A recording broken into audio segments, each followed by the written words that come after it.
We're back now with a deeper dive into all of this breaking news happening on the political front today. There's a lot, not to mention those elections happening in parts of the country, including in Michigan. So we have a lot to unpack, which is why we have Dr. Stephen Garenser, a professor of political science, that is, at IU South Bend, to help walk us through everything going on. Thank you so much for your time. Sure, it's a super busy day in politics around the country. Yeah, let's start talking about around the country. There are these elections, the general elections happening right now. We're following several big ones, most importantly that mayor's race in New York City. But we've got some local ones too. Why does it feel like this is bigger than normal today? Yeah. It's funny, usually the off-year elections between midterm elections don't get that much attention.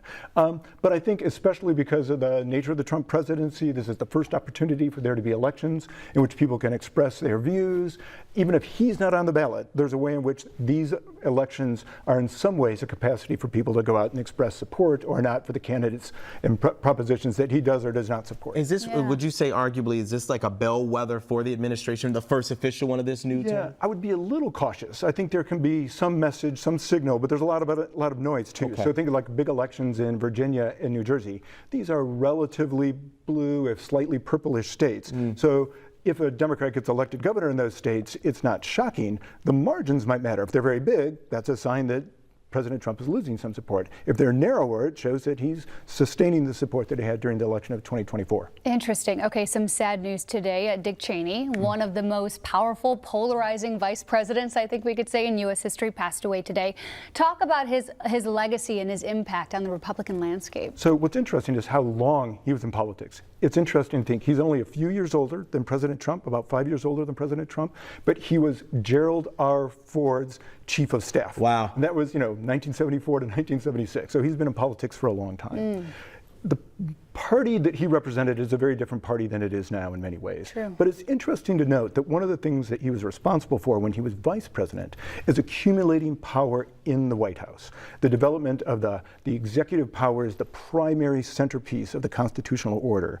And he argued for that again and again. He pushed that behind the scenes with President Bush. So while his politics in many ways, especially in international politics, were different than, say, President Trump, I think President Trump is benefiting and is carrying on in some ways what Dick Cheney was up to in localizing power in the White House and in the executive branch. He was an ardent conservative. Of course, he was conservative, but you look at things now, you said things are different. How? How are those things different? Well, so Dick Cheney grows up in the party during the Cold War era. He's associated somewhat with the neoconservatives in terms of more aggressive, outward-looking foreign policy that promotes democracy.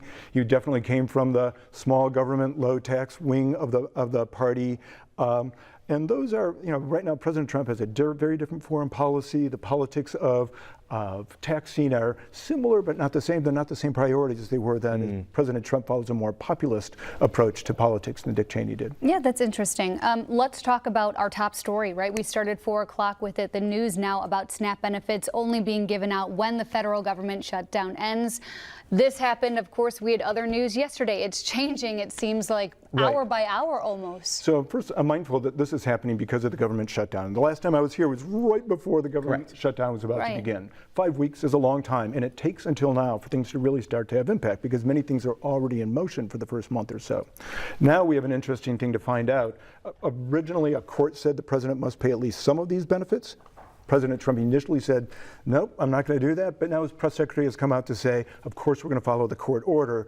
But we'll see how that pans out over time because things are shifting on the ground. Well, that can be confusing. I can only imagine, right? When you see all of the different speech, different things out there. And when so many families rely on this. That's right. And I should say, President Trump says that these are somehow Democratic benefits, but these are benefits that people rely upon around the country, supporters of both Republicans and Democrats, independents, people who just need this assistance to buy groceries. That's what SNAP benefits are. They're grocery supports. And we did the research as well, and we saw the population that gets them the most in terms of states are Florida right now, which is his home state as well. You helped us unpack a lot of layers. Doctor, last time we had you on was right before the shutdown. Hopefully this is right before the end of the shutdown. So we appreciate you being on. Right. Thanks so much. Of course, we appreciate your perspective. By the way, can I ask you, how are your students handling that? It feels like a little, there's a lot happening right now. How are college students looking at this? It's kind of interesting. So much that happens in politics flies above where students are. They're focusing upon classes, and jobs that they work to support classes.